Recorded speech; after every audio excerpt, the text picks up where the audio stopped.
Good morning, friends. Should I say good afternoon? Any which way.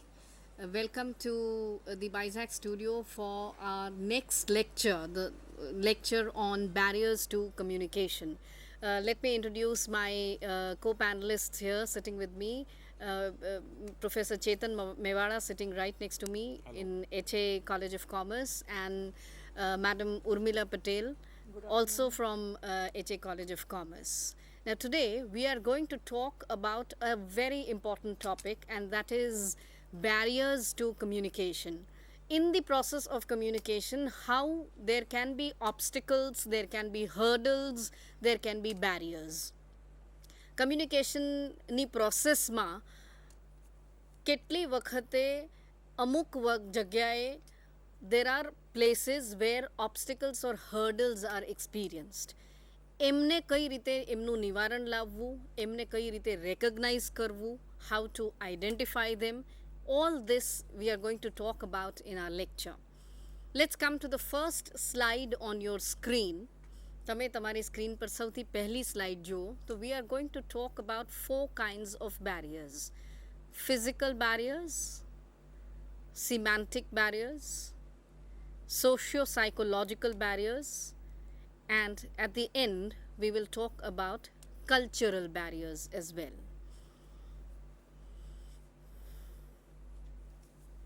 Okay, after we have given you the type of barriers, I believe Urmila ma'am shall we begin with the first kind of barrier?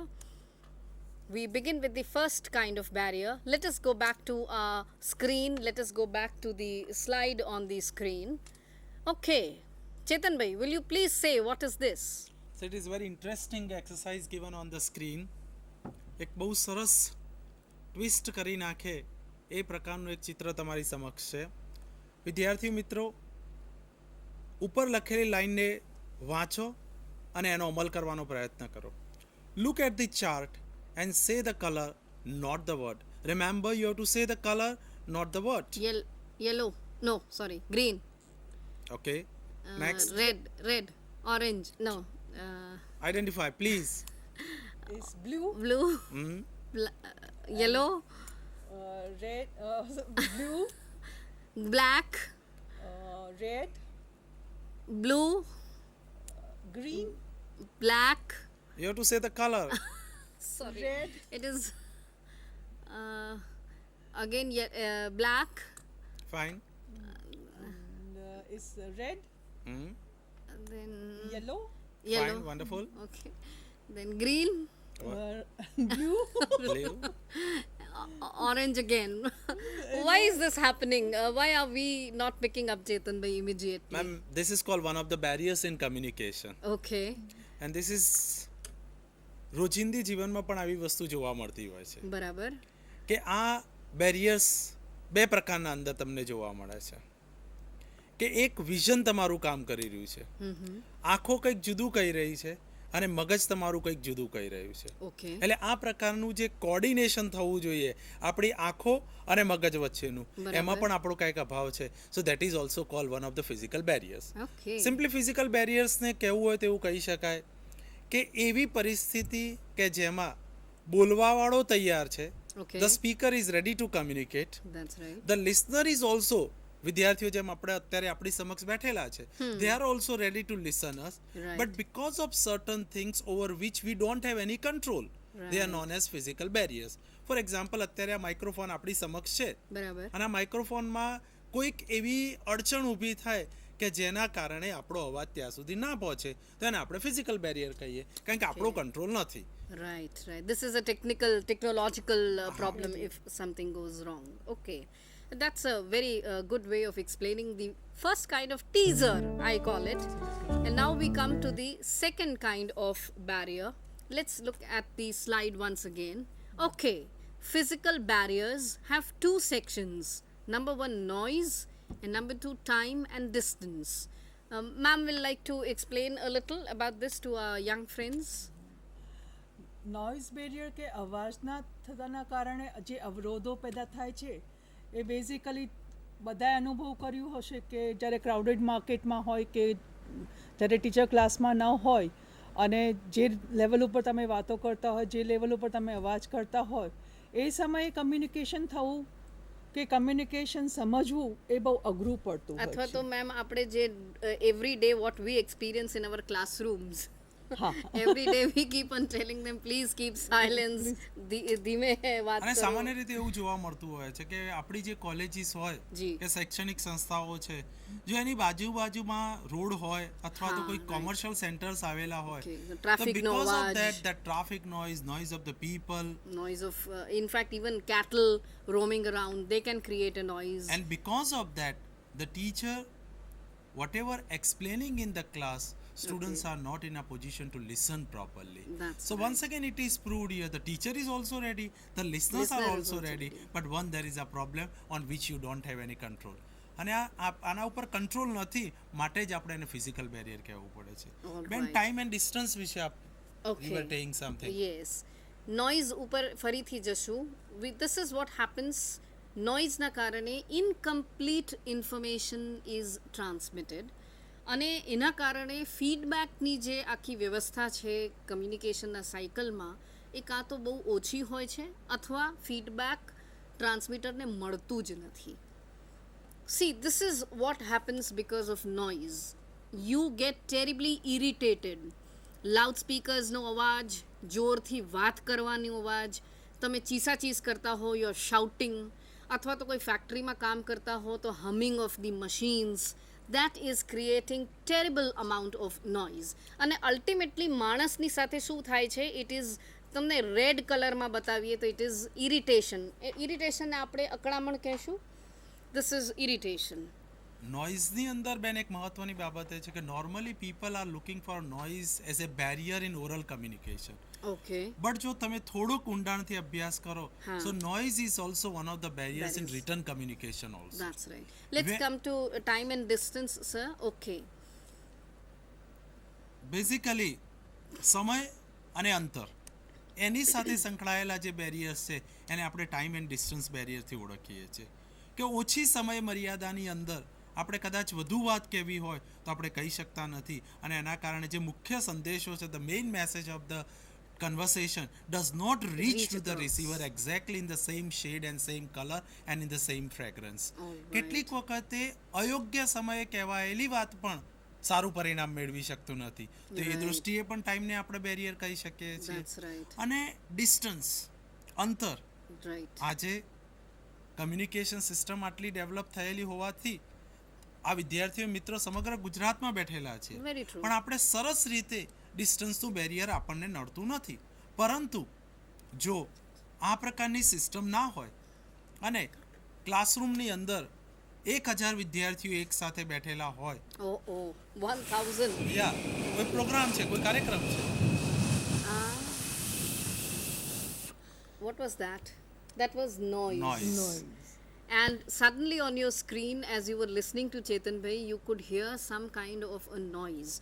We will call that a barrier in our language.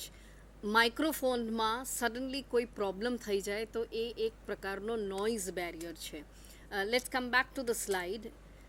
Mobile, teleconferencing, internet આજના જમાનામાં modern ટાઈમ્સમાં વપરાતી વસ્તુઓ છે. If something breaks down there, જે તમને વચ્ચેનું triangle છે, it shows the break down. Now if something breaks down there, then mobile, in spite of being such a convenient instrument, or teleconference or the internet, if one of these break down, then communication process gets terribly hampered. Shall we come to the next kind of barriers? This is very interesting, semantic barriers. But sir, for our young friends who are listening to us across the state, can we just explain what is the meaning of semantic? સિમેન્ટિકનો અર્થ અંગ્રેજી ગ્રામરની દ્રષ્ટિએ અથવા તો ભાષાની દ્રષ્ટિએ લઈએ જી. તો એ શબ્દના અર્થ સાથે સંકળાયેલું વિજ્ઞાન એટલે સિમેન્ટિક. Right. એટલે Right. કોઈ પણ ઘણી વખત એવું બને કે કોઈક એક શબ્દનો પ્રયોગ કરે કે હા. હું એમ કહું કે આઈ એમ 100% ટીટોટોલર, તો અહીં Okay. બેઠેલા વિદ્યાર્થીઓને આઈનો અર્થ ખબર છે, એમનો એમનો અર્થ અર્થ ખબર ખબર છે, છે. પણ એમને સમજવામાં એક શબ્દમાં તકલીફ પડી. તો કયા શબ્દમાં તકલીફ પડી? તો Teetotaler. ટીટોટોલર. Right. હવે okay. જો માત્ર વિદ્યાર્થીને આ શબ્દનો અર્થ ખબર પડે અથવા તો સાંભળવાવાળાને જો અર્થ Then ખબર only he પડે, can understand the. then the task is very easy. Okay. Similarly, if we look at the next slide, we find that in the interpretation of words, there are any number of words which have multiple meanings. Multiple નો અર્થ કઈ રીતે આપણે સમજીશું? More than one. એક કરતાં વધુ. For example, આપણે જોઈએ. સામાન્ય એક શબ્દ હોય તમારી આગળ, ટેબલ. હવે ટેબલના અહીંયા તો દર્શાવેલા 3 જ અર્થ છે, પણ સર આના કરતાં બી વધારે આપણી પાસે અર્થ છે એના. Look at the 3 meanings of just one simple word, table. It is the dining table, it can be a writing table, it can even be a statistical table, it can be an economical table also. Even કંઈક ગાણિતિક બાબતો માટે પણ એક કોષ્ટક બનાવવું હોય, કોઠો બનાવવો હોય, તો એને પણ અંગ્રેજીમાં ટેબલ કહેવામાં આવે છે. તો એક શબ્દના એકથી વધુ અર્થ થતા હોય. Right. દાખલા તરીકે બીજો અર્થ વિદ્યાર્થીઓમાં સૌથી રમત જે ક્રિકેટ લોકપ્રિય છે, હા. એમાં એક શબ્દ આવે બેટ. That's આપણે right. આપણે બેટ કહીએ છીએ તો એક પક્ષીનું નામ પણ છે, ચામાચીડિયાને પણ બેટ કહેવામાં આવે છે, Right. અને ક્રિકેટ રમતના એક સાધનને પણ બેટ That કહેવામાં આવે કહેવામાં આવે છે. છે. So this is one way, Okay. This is one of the barriers. I have on the screen another example. Fine. Misinterpretation of words. એક જ શબ્દના જુદા જુદા અર્થો. For example spring. હવે spring actually means even to jump. એ એક ઋતુ અથવા એક સિઝનને બી આપણે સ્પ્રિંગ કહીએ. અને એકચ્યુઅલી આમાં ચાર્ટમાં નથી દર્શાવેલું, પણ ઝરણાને પણ આપણે સ્પ્રિંગ કહેતા હોઈએ છીએ.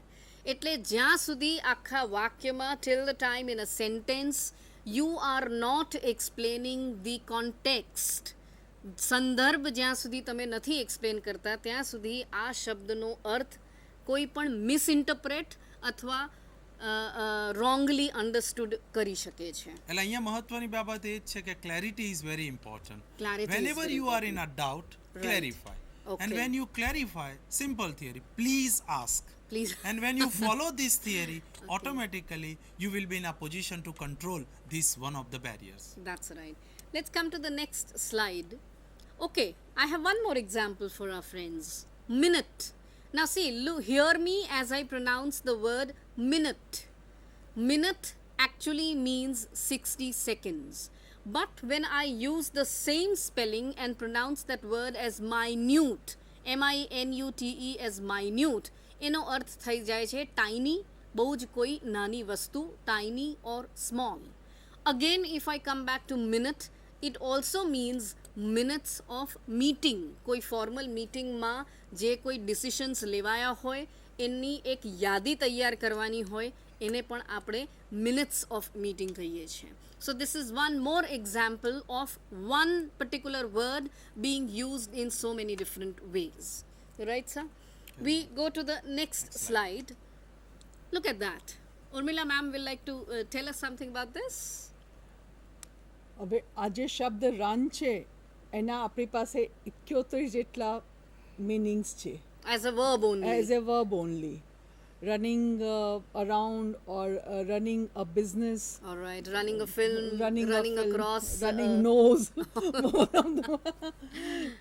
એવી રીતે જ એના 35 એઝ અ નાઉન એના ઘણા 35 મિનિંગ્સ છે. અને જ્યારે આપણે એને એડજેક્ટિવ તરીકે યુઝ કરીએ છીએ ત્યારે પણ એના 4 મિનિંગ ડિફરન્ટ થઈ જાય છે. All right. So there is lot of scope. In other words, there is lot of scope for misinterpreting the meaning of a particular word. Second, semantic barriers માં number 2 ઉપર આવીએ. Technical jargon. Technical એટલે તકનીકી. Terms, words, phrases related to machinery. સામાન્ય વ્યક્તિ, common મેનને machinery સાથે associated શબ્દો એકદમ ક્લિયરલી એટ ટાઈમ્સ સમજાતા નથી અથવા તો ખબર નથી પડતી. ફોર એક્ઝામ્પલ હું તમને એક દાખલો આપું ચેતનભાઈ. Some time back I was visiting family friend અને ખાલી મેં એમને પૂછ્યું, મેં કીધું કે તમારો સન હવે શું કરે છે? સો વેરી પ્રાઉડલી હી સેડ કે મારો સન એ અભિયંતા છે. મેં કહું અભિયંતા એટલે આઈ ડીડ નોટ અન્ડરસ્ટેન્ડ. અને પછી એમણે મને સમજણ આપી કે અભિયંતા એટલે ગુજરાતી કે હિન્દીમાં અભિયંતા means engineer. So he was trying to tell me that his son is an engineer and I did not understand what is it called in Hindi or Gujarati, that is abhiyanta.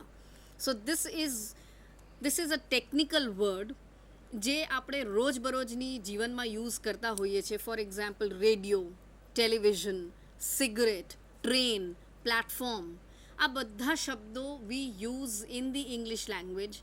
એમનો આપણને meaning ખબર જ નથી હોતું કે હિન્દીમાં શું છે, ગુજરાતીમાં શું છે. Let us come back to the slide. There are words used at the stock exchange, words used for the computer language. For example, this. Sir. એટલે કોઈ પણ ક્ષેત્ર સાથે સંકળાયેલા જે શબ્દો હોય જી. કે એ ક્ષેત્રની વ્યક્તિ એને સરળતાથી સમજી શકે, Right. પણ અન્ય વર્ગ માટે એ બેરિયર પુરવાર થતા Barrier, હોય okay. છે. For એટલે બેઝિકલી એટલા માટે આપણે એને ટેકનિકલ જાર્ગન બેરિયર તરીકે ગણીએ ગણીએ છીએ. છીએ. તો આ એક સ્ટોક એક્સચેન્જનું આપણે ઉદાહરણ આપેલું છે. જી. ફ્યુચર ટ્રેડિંગ, હેજિંગ છે કે Intraday ઇન્ટ્રાડે, છે. આ ત્રણેય શબ્દો અત્યારે સ્ક્રીન ઉપર જે મૂકવામાં આવેલા છે, કદાચ અહીં બેઠેલી વ્યક્તિઓમાંથી જે શેર બજાર સાથે સંકળાયેલી નથી, they will not be in a position to understand, Understand. May be not clearly. Okay. પણ કોઈ આ ક્ષેત્રના માણસને પૂછવામાં આવે That's તો right. સ્પષ્ટપણે, દાખલા તરીકે કમ્પ્યુટરની ઇન્ડસ્ટ્રી છે. મેડમ બીજી સ્લાઇડ બતાવજો. Okay. કે કમ્પ્યુટર ઇન્ડસ્ટ્રીમાં આ બધા રામ. શબ્દો, કેટલા બધા સરળ શબ્દો છે. Right. This is Ram. હવે રામ કેવું કે રેમ કેવું Okay. એ મારા માટે મુશ્કેલ છે, મારા માટે આ બેરિયર છે. That's right. બિકોઝ કારણ કે હું કમ્પ્યુટરનો માણસ નથી. Right. But once you clarify that it is RAM, it does not remain a barrier. And RAM All is the time I will go on telling you, ma'am, and along with my students, right. that the best way of overcoming these barriers, જેમ જેમ આપણે આગળ બેરિયર્સમાં જઈએ છીએ, સતત એક બાબત યાદ રાખતા જવાની છે કે નેશનલ લેવલે કમ્યુનિકેશન કરતા હો કે ઇન્ટરનેશનલ લેવલે કમ્યુનિકેશન કરતા હો, સૌથી મહત્ત્વની બાબત એ છે કે તમારો મેસેજ બીજી વ્યક્તિ સુધી તમારા પ્લાનિંગ પ્રમાણે, ઈચ્છા પ્રમાણે એને પહોંચવો જોઈએ. બરાબર. અને લિસનરની એ ફરજ બને છે કે આ કમ્યુનિકેશન પ્રક્રિયાને સફળ બનાવવામાં એને જ્યાં આવું લાગે કે આવા વિઘ્નો આવી રહ્યા છે, એને સ્પષ્ટતા કરી દેવી જોઈએ. That's અને right. જો સ્પષ્ટતા કરશે તો ધીરે ધીરે આ બેરિયર સરળતાથી એના ઉપરથી નિયંત્રણ મેળવશે. Okay. બીજું એક ઉદાહરણ જોઈએ મેડમ. Idioms and phrases. આ ઉદાહરણ કઈ રીતે સાહેબ? There is 4 times example માં put has been used. હવે ગુજરાતીમાં આપણે